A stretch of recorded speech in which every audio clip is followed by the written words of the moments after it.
Assalamualaikum warahmatullahi wabarakatuh. Kami dari kelompok 9 yang beranggotakan Seli Alvina Lusianti, NIM 102190046, Siti Handriati Rukmanah 102190047, dan Umi Badriah 102190049 akan menyampaikan materi standar akuntansi lembaga keuangan mikro syariah. Pokok bahasan yang akan kami sampaikan diantaranya pengertian dari akuntansi lembaga keuangan mikro syariah, pengertian dari laporan keuangan, serta contoh model penyusunan laporan keuangan lembaga keuangan mikro syariah. Yang pertama, pengertian akuntansi lembaga keuangan mikro syariah. Menurut Keoso dan Weigen, akuntansi keuangan adalah proses penyusunan laporan keuangan perusahaan secara menyeluruh yang akan digunakan oleh pengguna laporan keuangan dari pihak internal maupun eksternal perusahaan. Akuntansi syariah di lembaga keuangan syariah merupakan suatu bentuk pencatatan yang ditunjukkan untuk memberikan keterangan sebagai informasi keadaan keuangan. Hal ini dianjurkan dalam Islam karena agar tidak menimbulkan kecurigaan antar pihak yang bersangkutan.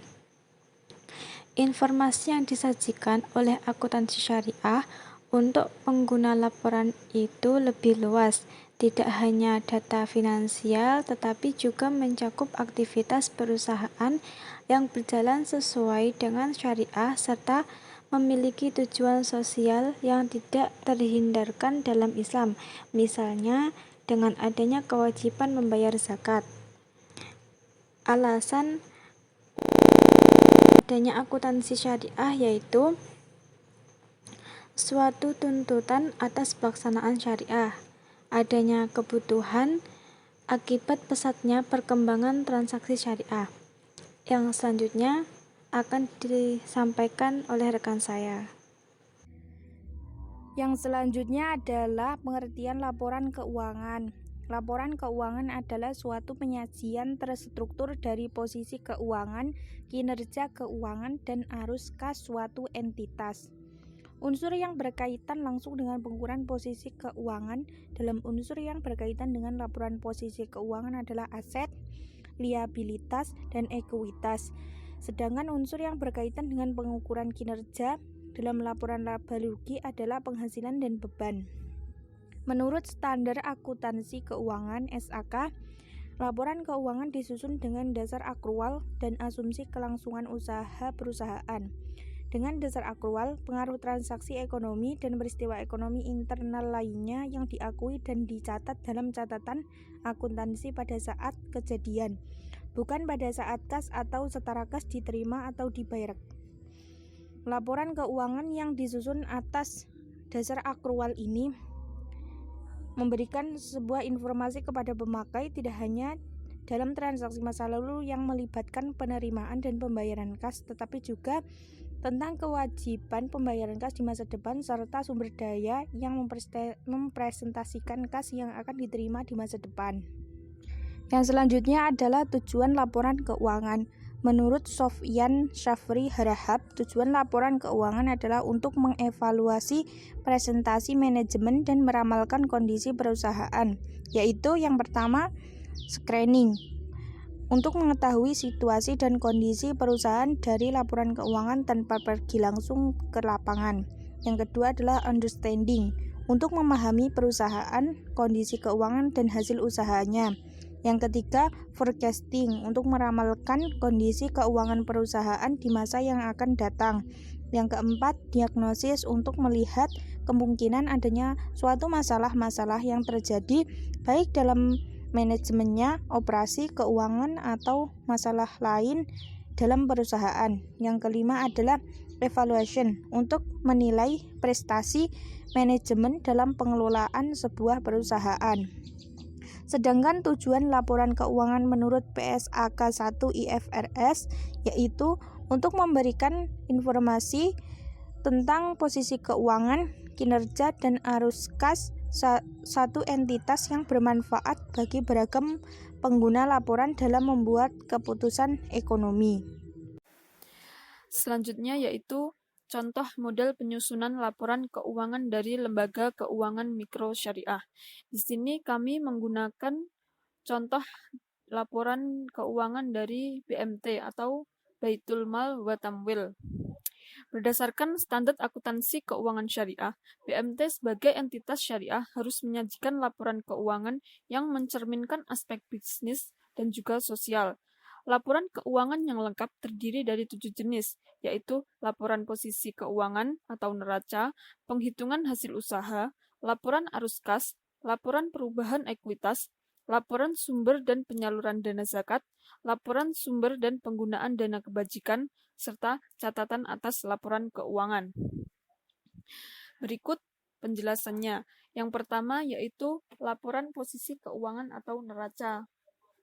Laporan posisi keuangan atau yang biasa dikenal dengan neraca pada BMT ini adalah laporan keuangan yang menyediakan informasi posisi keuangan BMT, yang mana terdiri dari 4 unsur, yaitu aset, liabilitas, dana syirkah temporer, dan ekuitas.